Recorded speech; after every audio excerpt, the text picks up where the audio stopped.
Hi, everyone. Welcome to Consulting with Authority. This is Scott Cantrell, joined by a friend, a client, a all-around good guy and colleague, Nick Mulholland today. Nick is the president and founder of Tech Gofer. You can find out more at techgofer.com. We're going to really dive deep into the Tech Gofer business model, which is really unique and really, I think, a very, very impactful business model in terms of how he does what he does. But a very, very accomplished gentleman. Nick, thank you for joining me. Absolutely. Thank you so much for having me. And it's been a pleasure working with you as well as creating a friendship as well. Excellent. I appreciate that.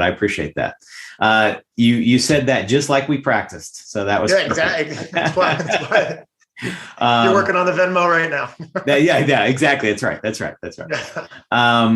Listen, Nick, we could start lots of different places. There's a lot that I want to go through over the next little while in terms of talking about you and Tech Gofer, what you guys do and how you do it in particular, because I know that's going to be valuable for everybody listening. But let's start with a little bit about you and your background. Sure. Tell us a little about how you got to where you are, what that journey was like, and then how Tech Gofer came to be. Yeah, so 14 years ago, I was lucky enough to have a family friend refer me into a small regional commercial telecom company. And as a 23-year-old, I had some sales experience and I had some nice wins, President's Club type of stuff. Mm-hmm. But I had a couple of managers that were kind enough to give me a chance. I spent 8 months there learning more about commercial telecom and how that worked. And then I ended up finding out about being an indirect sales partner, which effectively is being an objective agnostic party. And when I thought about a career being a consultant, or, certainly if I was going to work very hard to get in front of people all the time, making cold calls and all the other things that are involved, I wanted to make sure I had the right solutions available. And I didn't see that was possible with any one company. And so, that was really the foundation of, I want to be able to do the right thing. I want to have the right vendors. I want to be agnostic when I'm working with my end customer. That was kind of the overriding principle. And so it started off with telecom.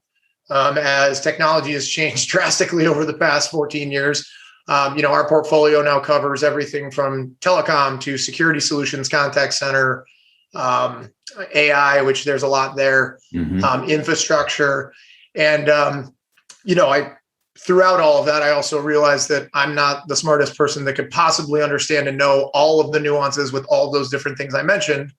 And so we rebranded to Tech Gofer, and we started to leverage both distribution relationships that we had and subject matter experts that are provided to us, as well as we have some partnerships with people that we're actually paying for out of our pocket based upon how we get paid by the vendors, all of which has been put together to help our customers be successful on their tech projects.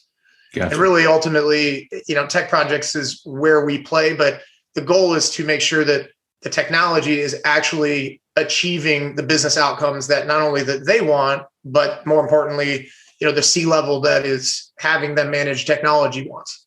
Right. And so I think, this model works in a couple different ways, and you cited both of them, right? Or alluded to them. One is a company may come to Tech Gofer and say, we're looking for XYZ type of solution. And then Tech Gofer, we'll talk about this process in a second, but Tech Gofer will help them identify what the right solution is and then help them actually implement it. And then in the case of that part of the business model, it's the solution provider that is actually compensating Tech Gofer. So the services that you're providing to that end company, that end organization, are effectively no cost. Correct. Yeah. To that end organization. Yeah. Now that was a good way to explain it. I mean, there's a few different ways that I explain it, which is the experience that someone would have using Kayak to find a flight. Right. They have all the information. They make it really easy. They're putting the information in a way that you can very quickly identify and see what the best flight options are for you. Right. That's what we can do on the, I like to say on the efficiency side. And then, to your point, yes, we do have teams of subject matter experts. We have some very unique tools that, again, simplify gathering all that information. in a typical model, I mean, we're building the executive summaries that our customers are taking to their C-level. So that's a whole nother step that we're doing. And then, I mean, we put project management resources to make sure that whatever decision was made and solution was sold and vendor was chosen, that yes, in fact, that solution does deploy and install. And then, the vendors compensating us actually typically in almost 95% of the time, it's we're getting paid out of a customer paying their monthly bill. They're as a service type of order. And so the benefit there is that it incentivizes us to stay involved. So if the customer ever has a problem, we want to be there to be an extra escalation point to make sure that it stays working and that they're paying their bill. And that's how we stay in business. Yep, absolutely. And to that end, I think you described it incredibly well, this metaphor with kayak, for instance, and other metaphors are available too. But that one in particular, I think describes the model really well. And at your core, and this is one of the reasons I wanted to have you on this podcast, Nick, is Tech Gofer, even though you think of it as a resource provider or a resource clearinghouse or a kayak of technology or whatever moniker you want to use, at your core, you're a consulting firm.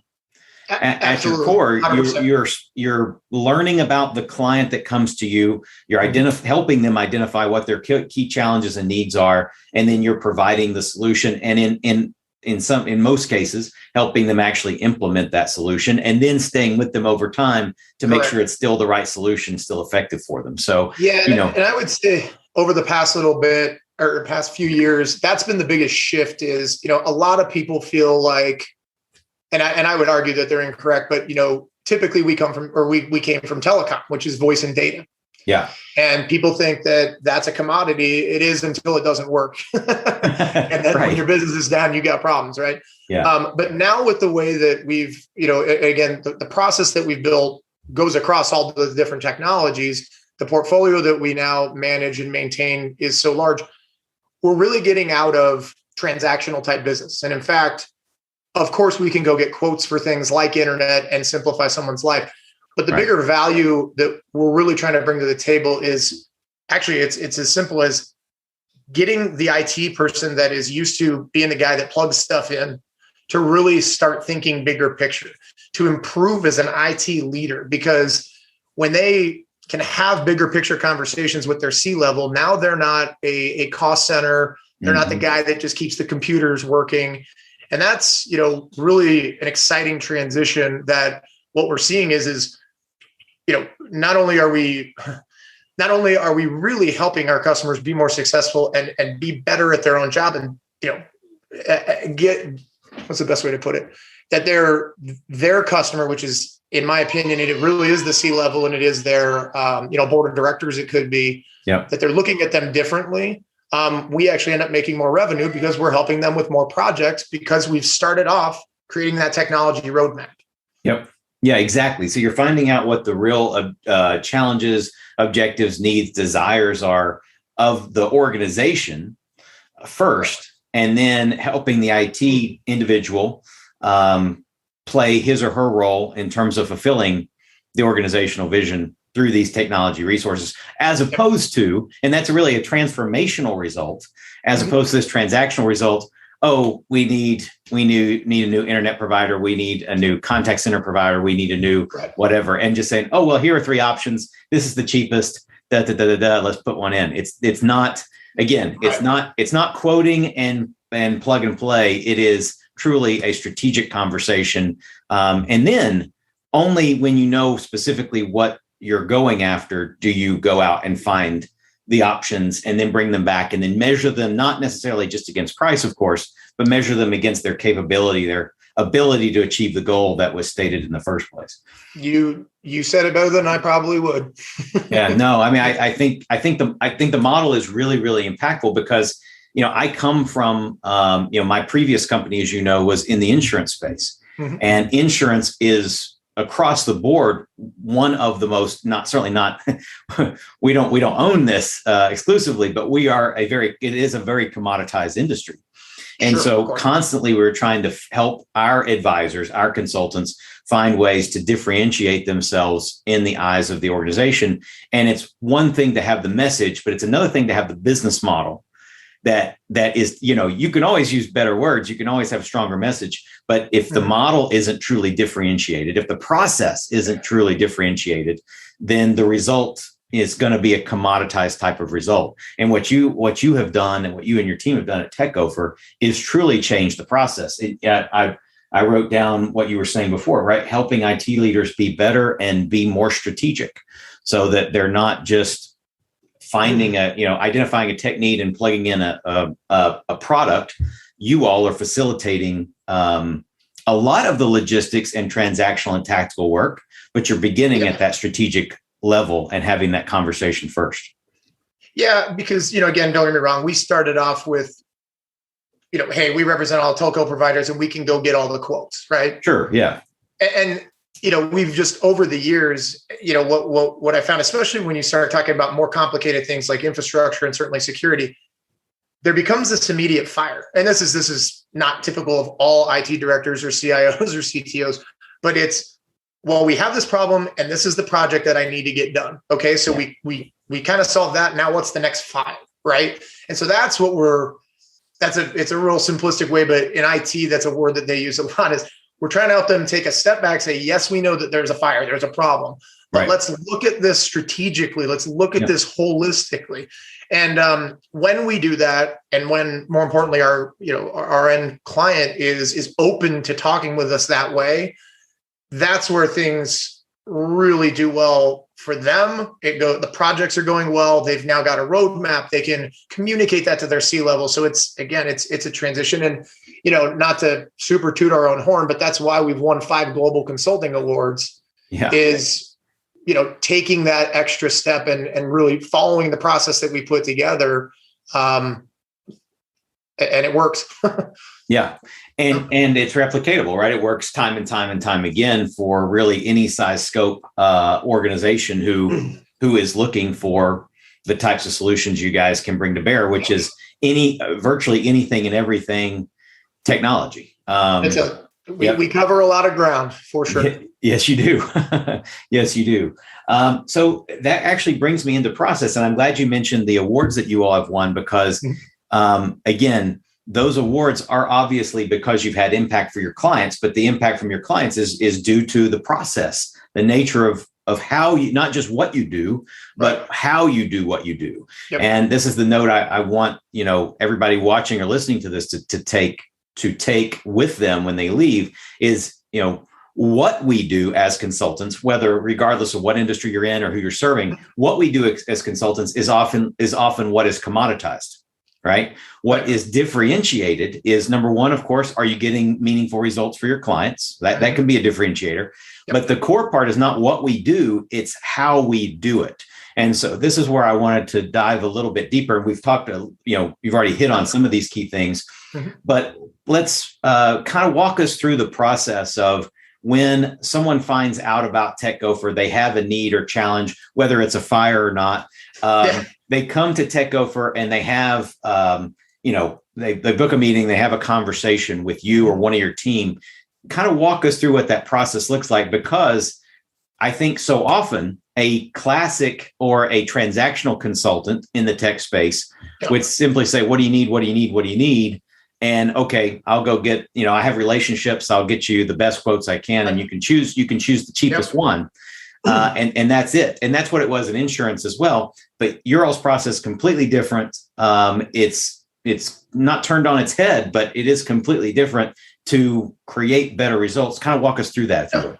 Yeah, absolutely. So, you mentioned, if we'll call it, our competition is other consultants. And so what I would actually say is there's a couple of ways that a customer that decides or that they've been handed a project, and let's just use a phone system. Okay. They could go online and go to Google and type in top phone system vendors, and Google's going to spit out some results ultimately. Right. What I would say there is that you're going to get the ones that are paying the most for the SEO.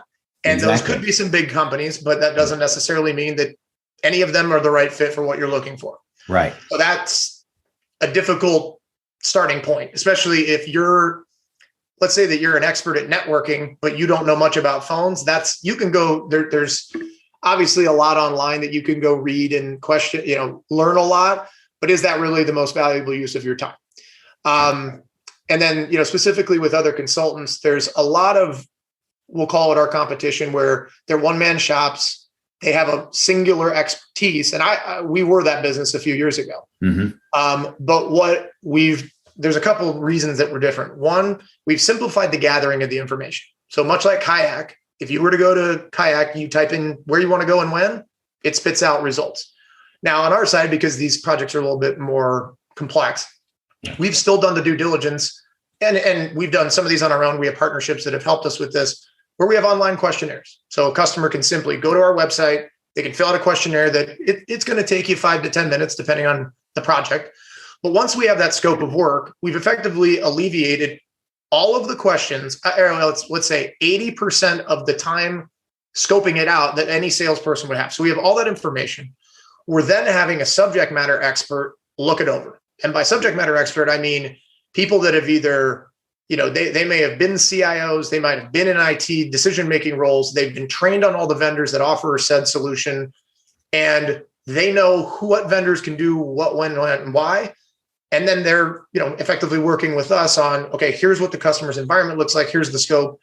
And then we're able to, in addition to that, we have some very unique tools based upon some different distributor relationships we have, where we can literally take your criteria and in a few clicks, we can nail down exactly what vendors do and don't meet it. Mm-hmm. So all that being said, that's a lot of background work once we have the scope of work, which of course we're happy to engage our subject matter expert to have the scoping call versus just the questionnaire. But from all of that, we're able to quickly provide an executive summary of the marketplace, of the vendors that you should be entertaining at the end of the day. Versus, again, if we look at the alternatives, just because some guy can go get you multiple quotes, that's tough. I mean, that's not covering as much ground, and it's certainly not the level of due diligence I've just explained. And that is tremendously different than trying to reach out to 5 vendors directly and having conversations with their salespeople. Right. Absolutely. So just the time savings. If you talk about the efficiency of your model, right? Just the time savings alone makes it worthy.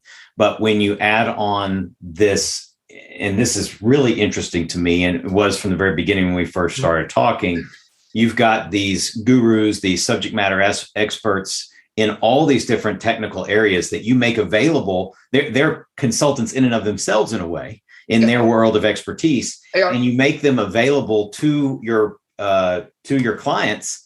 Again, at no cost, right? They're helping frame this. They're helping frame the challenge and the problem. They're helping get to the core of what is the real solution that needs to be implemented, and then they can give their own expertise and guidance in terms of, okay, based on this, the vendors you would Google would be these 3, but these 3 are really the ones that you need to focus on because of your unique fact situation. And you're bringing all that to bear in terms of tremendous value to an organization that otherwise, like you said, they would have to do all of that due diligence on their own. And a given IT professional, a given IT executive isn't going to have the scope or the depth of knowledge that your holistic team does, that all these subject matter experts have. Yep. No, you're extremely right. I just got there, I feel like, fairly quickly or quicker with regards to my competition that, coming from the telecom space, there's a lot going on there, but, that's only a piece of the pie. And at the end of the day, how much value am I bringing if I can only talk about one of the 20 things that this CIO IT director really has to manage?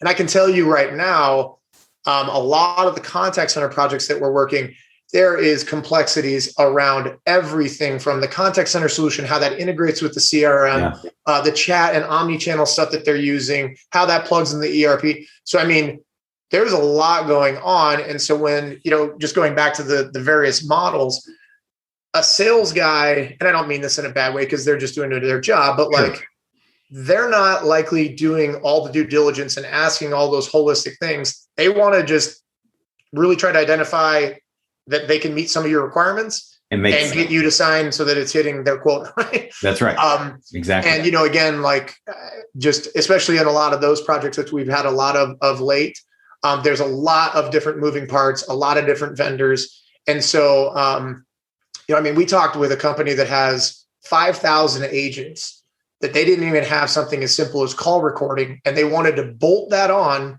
to the other 8 different things that they had. And that was what they engaged us on. And so we needed to take a step back of, wait a minute. Let's look at this. Call recording's pretty available across the board here. Why do we have these 9 or so different things? So, it's interesting because, we're adding vendors all the time. And so we get to see a lot of really interesting and unique solutions that you're not going to find on Google, I'll put it that way. Yeah, exactly.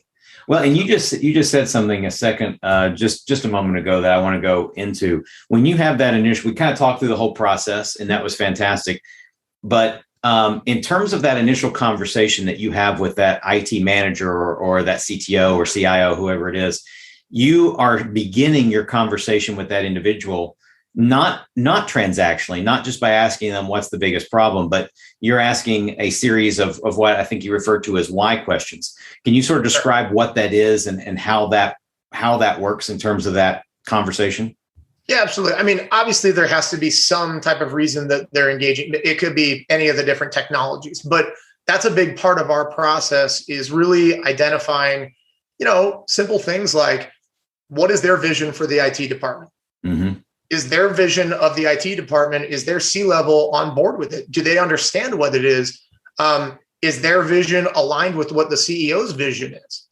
And just to kind of take that further, and there's some other questions, but, once we've dug into that, it kind of ends up getting to, they may not really understand what the business related outcomes of their C-level are. So when they're getting handed down projects, we need a new phone system. Oh, we need more security. We need more of this. If they don't understand, why am I getting this project? Is it the CEO is now super scared, or the CFO and CEO are scared of us getting hacked, and so now they've tasked me with getting cybersecurity? So it's a fear play, right? It could be, we need something new because we need to save money. It could be that we need more efficiencies for employees. So again, once we understand some of that, internal ongoings, which again, when the folks that we work with share a lot, that's where, when we're putting together the executive summaries and we're talking about the nuances and differences between the solutions and why they are a good fit, it helps us create executive summaries that it's not, here's the details and here's the price. It's, remember how we wanted this particular business outcome? Here's how it's going to save us money. And in fact, we can take it to levels of, it's going to increase employee efficiency by this much, or it's going to lower our existing cost by this per user per month. So, without doing all that due diligence, I feel like, you're just having a conversation, trying to qualify somebody, and then throwing pricing and a solution at the table when you don't know. Right.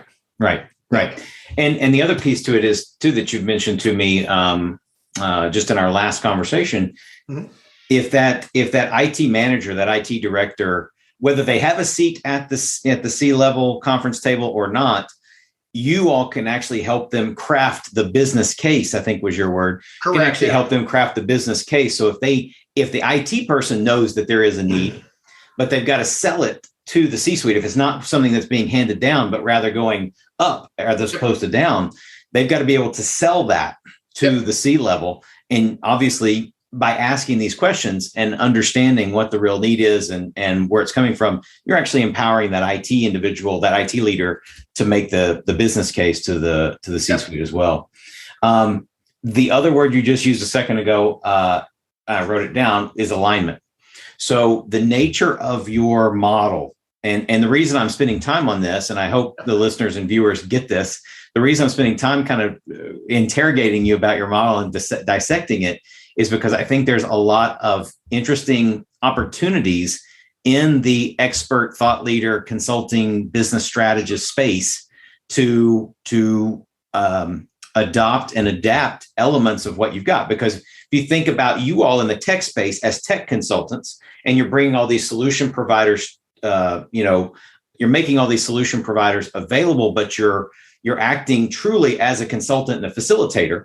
There's no reason that another consultant in another space couldn't adopt and adapt the same type of methodology. They themselves could have different types of resources or experts or vendors, to use the word solution providers, available, and they could act as a facilitator and a consultant to help their organization solve problems, not in the tech space, but in the management space or in the strategic planning space or in the human resources space or whatever it may be. So for those of you who are listening to this, I want you to, let your mind be a little bit creative here and open to this idea that, Nick has created a business model where he's able to provide very high level and very robust consulting services and solutions at no cost for his clients. And he's solving very significant problems at the same time. So this gets back to alignment.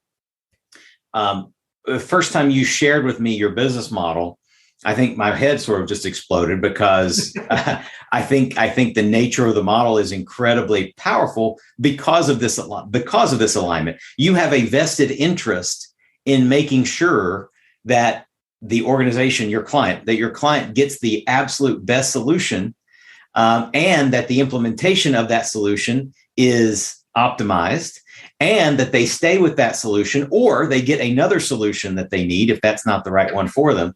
All that to say, your success, emotionally, mentally, and financially, very much is driven by the success that your clients have.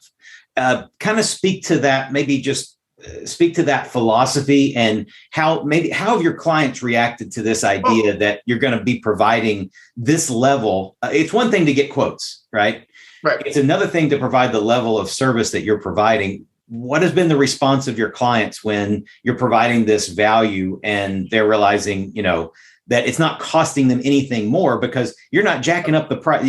That's the other note we should mention here, Nick, sure, is that the solutions you bring into the clients, those prices are not higher because you're involved. They're the same or possibly lower than they could get on the retail market. So kind of speak to that concept of alignment, how your clients have reacted.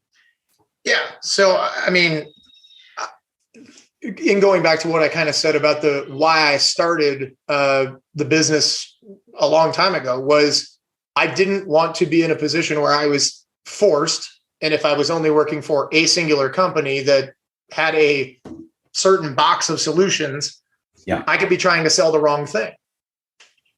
Yeah. Just the correct solution just doesn't reside with that vendor that I work with. Yep. And that being said, I mean, that type of alignment where I can do the right thing every time, that was how we started out of the gate. And what I would say is that as we've progressed, as we we've evolved, as I kind of mentioned, we came from more transactional telecom related projects. Now we're working on a lot more in-depth, more complex type projects. I think that the customers that we're using the process that we built, we're asking those upfront questions. We're really getting them to, we're asking some of those whys, so we understand where the business is trying to go, what their problems are today. Not only are we getting one project, because we got to start somewhere, but after seeing that, they see that we're aligned. They see that the process that we build is different. It's not just a sign up and now we're going to make money and we're gone. Like, we're tracking contract end dates. We are back in touch with them. And I just selfishly, it is because we can go do more projects with them. Sure. And there is extra revenue there. But again, being that our process is completely agnostic and effectively the cost is paid for by the provider, because, just simply, they're not paying us health insurance. They're not paying for marketing for us. It's when we bring them business, there's a margin that they're already comfortable with. Right. A lot of customers are seeing that we're completely aligned with their success. And more importantly, it's why we put resources around the project management, is because candidly, I got to a point with some of the telco vendors that we deal with, their implementation teams were failing. And I've learned to get people that are better at certain positions than I am. And so luckily we found some, but a lot of, and I think that people all walks of the consultants that would be listening to this, how many times, especially with technology companies, are you calling into a customer care department that it's outsourced? And that causes tons of frustration. And imagine that you've got a huge organization that's down because of this. That's where, again, I know I've gone a little bit off topic, but like us being, in addition to help them escalate their problems throughout the entire contract, we're in alignment with their success. The other thing that I would say too is, the longevity of the typical technology salesperson at any one vendor is less than a year. Right. So if you talk to Mark at XYZ firm and you loved Mark, he's probably not going to be there next time you need to go back to them. Right. And if there becomes a problem, now it's up to you as a single customer, not as a potential entity that could bring this other organization more business. So yeah, I mean, I will say, of course, and there does become a point where both the customer and our organization, we both have to rely on the vendor to show up and do their job. And unfortunately, this has not happened often. In fact, I went back and did some due diligence. We have a 99% deployment rate when we're following our process. So when somebody's working with us and they're choosing a technology, 99% of the time it goes right. Wow. The few that we've had over the years that haven't, the vendors failed. And so ultimately, despite our escalation, I mean, I've been doing this long enough that I have a lot of executive type relationships with a lot of these vendors. Right. Sometimes they're broken. I mean, they're like any other business, and that can happen. But we're right there to effectively help negotiate getting out of the contract. We've already done a lot of the due diligence on what the next best thing was. Right. So, and believe me when I say, and it's why we put all the resources up front to make sure that doesn't happen. When it does, that's a failure so many different ways that it's just, we try to avoid it at all costs. Sure. It's now wasted the customer's time. It could have cost them outages, all that. The vendors have wasted a lot of resources. Our team's wasted a lot of resources. It's a complete waste. Yep. So again, we're all going back to just the alignment, which I know we've talked about a lot. That's why we've built the process that we've had. That's why we're putting all those resources up front, is because our business fails immediately if we're not in alignment with our customer success. Yep. I wrote down, revenue is only created if and when value is delivered. True. That is exactly correct. Yeah. And so if that's not a textbook definition of a consultant having alignment with their client, I don't know what is. And so, I think that takeaway in and of itself, this concept of alignment, just asking yourself as a consultant, how can I create that type of, it may be a slightly different model, but how can I create that type of result and that type of alignment between you and your clients, I think is a very worthy question of asking. The other thing I wanted to, you were talking about, the alternative for most other for IT decision makers is obviously they can Google it. They can go try to hunt down all the resources on their own. That's the traditional status quo approach. Right. Takes a lot of time, takes a lot of effort. They don't know what they don't know. They're going to get the sales pitch every single time. They don't have access to the subject matter experts like you provide, et cetera, et cetera. But the other thing, and you said this, but when a sales professional is talking to them, they're simply listening, right? That sales professional is just waiting for them to bring up the problem that they can solve so they can jump on that and say, oh, we do that. Boom, here, sign this contract. In other words, it's that hammer and nail axiom, which is if the only tool in your toolbox is a hammer, everything looks like, all the problems look like nails. Yeah. Right. And that's the perception that a salesperson, and like you said, there's no judgment. That's their job. Right. But that's where the model is broken. And that's the enhancement that Tech Gofer is bringing to the marketplace, in that you have a hammer. Yes. You have 3 different types of hammers. You got 3 different types of screwdrivers. You got every wrench known to man. You've got crowbars. You got, pulleys and chains and levers, and you've got all of the tools so that whatever the problem combination is, you can fix it. I made this note. Let's go ahead and go here just really quick, and then I want to circle back to another element of how you're building your business, or the business development side of what you're doing. Sure. it seems to me, and you and I've had this conversation about some of my clients, and I continue to have my radar going. And there's probably some introductions I frankly owe you, but it seems to me that consultants like myself or other business consultants or strategic planning consultants, et cetera, we uncover consistently, or at least hear about different technical or technology related problems within the scope of our client conversations or discussions. And usually Scott of the past would have just said, I'm sorry, it's that way. I hope you find a better vendor. I hope you get the problem solved. Good luck. Right. And that's the best I could do. Right. But it seems to me that Tech Gofer could be a fantastic organization for consultants like myself to refer different clients to if there is a technical problem. Do you guys work with consulting partners in that way? I assume I can refer you business. That's what I'm getting. Yeah. So no, and I appreciate you bringing that up. So yes, we originally I did build up the business, a lot of it based upon referral partners. So it was, I do the telecom, they do the phones, and just the convergence of technology has changed things. I can tell you right now, we're adding from a referral partner perspective, everything from sales consultants to contact center consultants, business, just overall business strategists and consultants, because there's nothing in the business that technology doesn't impact. That's 100% right. And not to go crazy down the rabbit hole, but I mentioned, contact center and CRM, and I personally built a CRM to run our organization. So I'm real adept at what they can and can't do. But, we're also privy to a lot of other technologies like lead gen. And, like we recently talked with a company that I asked their CIO, I said, tell me about your sales organization and where do you buy your leads? How do you guys getting business? And I was able to bring a couple of things up that was going to increase their lead targeting, as well as it was automating multiple touch points that their salespeople were just banging out calls and calling on LinkedIn.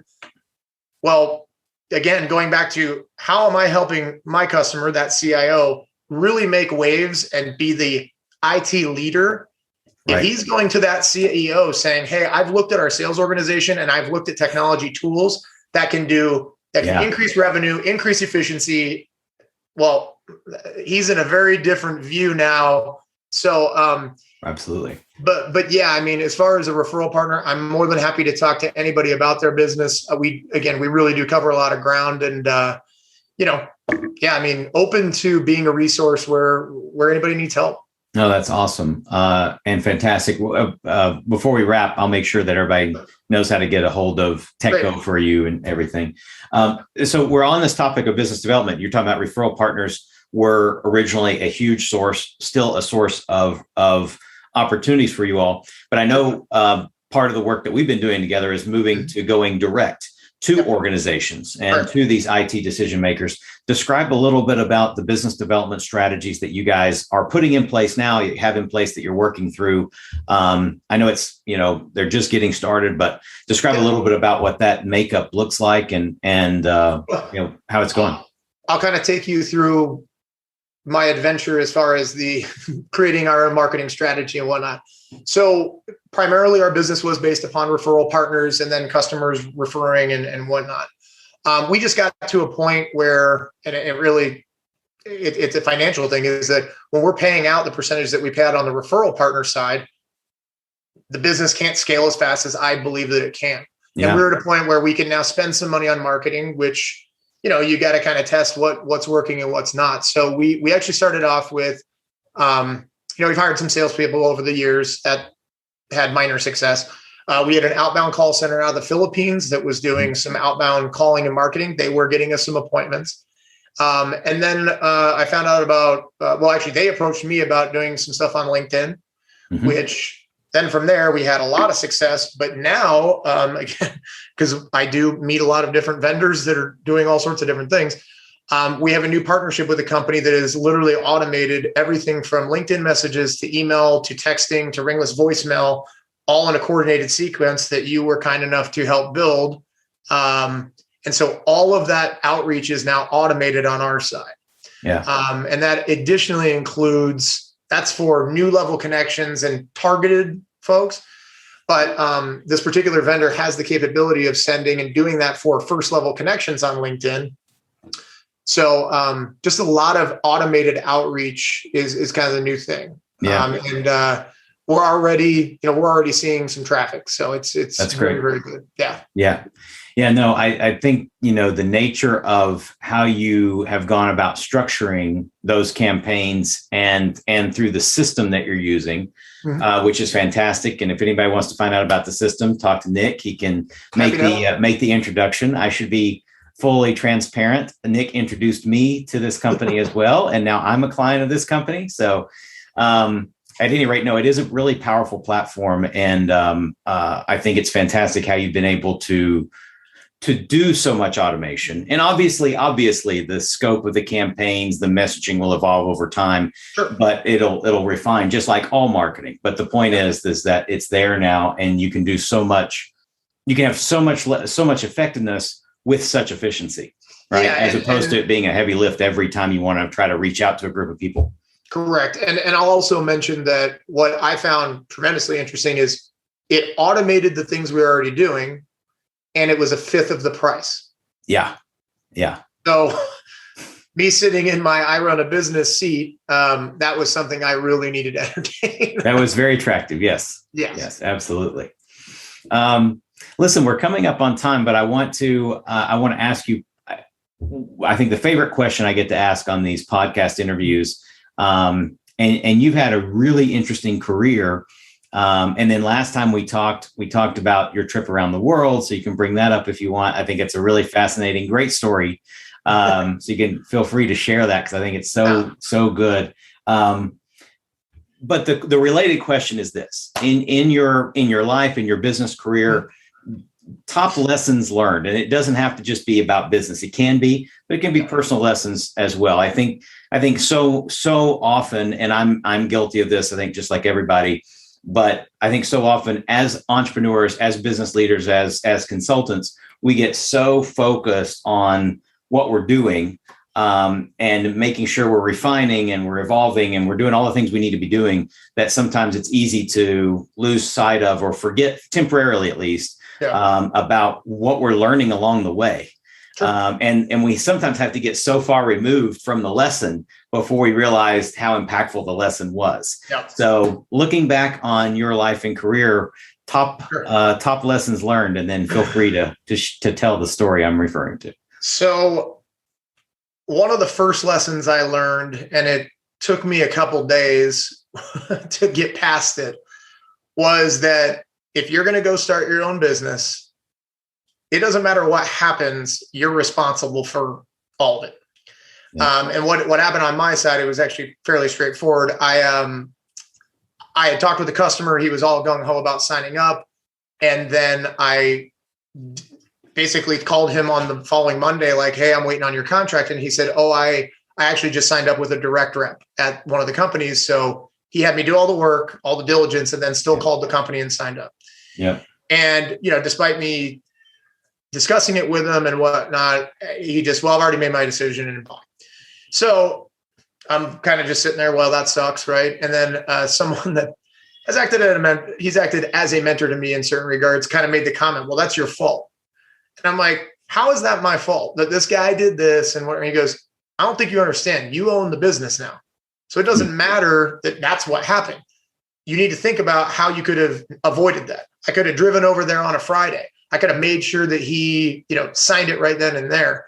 I could have, there's a million different things I probably could have done, but at the end of the day, we didn't win the business because that was my fault. Yeah. So that was a lesson that I learned just being on my own, but that's my mentality. So whether it's my employee makes an error or is a little bit too much on a provider, if I have internal people that are arguing, these are all things that I got to step up and handle. And, that's why being a business owner, and we still run a fairly small organization with a lot of relationships and vendors that we manage. If you're not going to take that responsibility, it's very unlikely that you're going to just act as a victim all the time, and you're not going to be successful. Yeah. The other one that I would probably say, and this was something that I really didn't have, is if you're going to own a business, go out of your way to find a really good group. I'll throw out, like, if you qualify for a Vistage or an EO, or just some type of business owner networking group where you can openly talk about the things that you can't talk with other people about, because being a business owner can be lonely at times. You could have a huge win and people take it as that you're bragging. It could be that you almost didn't make payroll and you don't know who to share, like who to turn to. You can't talk to anybody. And for me, I was lucky enough to have a couple people recommend EO Accelerator is what I was in. And, I had employee challenges, just challenges. And I finally was like, wow, this is a place that I can share this. And so if you're a single consultant, or, you're running a small team, or just find a network like that where, I would recommend it's under NDA. You can really share a lot of stuff, because that'll just, it'll take your weight off your shoulders. That's a huge, both of those are fantastic. I wrote down, you own the results from the first one, regardless of what they are, how they happen. True. And then the second one, finding that collaborative group, I think is and I'm not in a formal one right now, but I do have different groups of people that we get together consistently and have the people I trust, can have those conversations with. And it has made a massive, massive difference. And then in the previous business, we operated a mastermind group just like that for that purpose. And it was huge. So I think that's a fantastic, fantastic insight. Yeah. That's good. So you've got to, and this is just whether people want to hear it or not, I want to hear it again. Share this story. So Nick has a lot of interesting life experiences, but one in particular that maybe led to the most important part of your life. So if you want to talk a little bit about that. Yeah. So I was traveling a significant amount, and I was racking up miles in my upper 20s. And I read an article in the US Airways magazine about this around the world ticket. And so I read about it. You get a year to use it. You get 16 one-way flights. It's really flexible. And I just thought, this would be the craziest thing you could ever attempt. So I decided then and there that if I was turning 30 and I wasn't on my way to being married, I didn't have kids, the only thing holding me back from doing that was effectively work. I was going to go on that trip. So as life would have it, I ended things with I ended a relationship around my 30th birthday. Spent the next few months planning the trip. And 3 weeks before I was leaving for the trip, I met a girl who ended up now becoming my wife. And she ended up meeting me 3 times along that trip. I'm sorry, 2 times. And then she actually ended up traveling with me for 4 months of the trip through Southeast Asia, Australia, New Zealand, and whatnot. And now we've been married for coming up on 6 years. We've got a couple kids, 2.5-year-old and an 8-month-old as of today, actually. And the trip in and of itself, which if any of you would like to have a beer and hear more, it was 30 countries, 63 flights. That's pretty outstanding. Yeah. No, I love that story. And that, I think, there's a lesson in and of that story itself, which is, make promises to yourself and then keep them. Right. Yep. And the only other thing that I'd throw in there, just going back to kind of the life lessons, but that story I think is important, is, work is very important, and what you should really love what you do. And if you don't, figure out finding a job or starting your own business that you do love, but always be looking at that work-life balance. Yeah. Because I mean, from my experience now, certainly with just kids and whatnot, I'm so I work from home. I get to take a break and go spend time with them all the time. Mm-hmm. You might have heard them in the background a little bit. Sometimes that jumps in, but that's great. But no, I mean, I would highly recommend, just anybody that's entertaining a business, or just if you're looking at and evaluating your life, just that work-life balance is the biggest thing that's going to make you happy. Yeah, I definitely share that sentiment. Quality of business life, yes, but quality of life in general should be paramount. Absolutely. Yeah. Business should support the life rather than your life supporting the business. Yeah. I agree.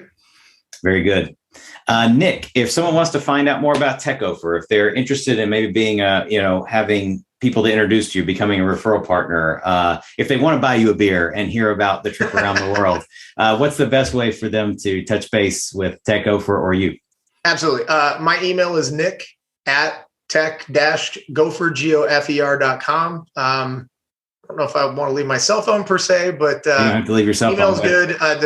The www.techgofer.com, tech-gofer.com is our website. And anybody that's interested would be more than happy to talk to you and learn about you, learn about your business, and see how we might mutually be able to work together.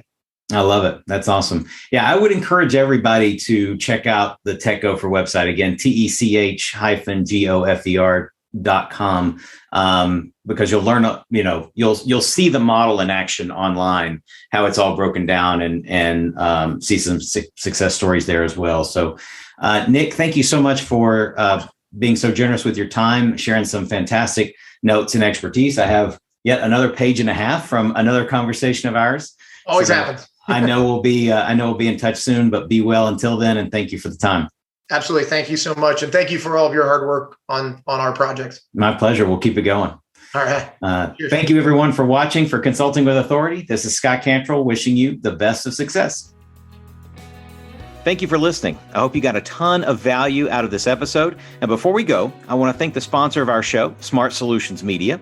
Smart Solutions Media empowers business owners, consultants, and other independent professionals to easily attract better prospects and transform them into long-term clients. If you're a B2B consultant or service professional and would like to start filling your pipeline with better quality prospects, visit us on the web at smartsolutionsmedia.com to learn more about what we can do to help you. Be sure to complete the short 2-minute accelerated growth scorecard you can find on the website, and you'll receive a complimentary strategy session where we'll give you specific insights and recommendations to help you attract high-value clients. Until next time, make sure you are consulting with authority.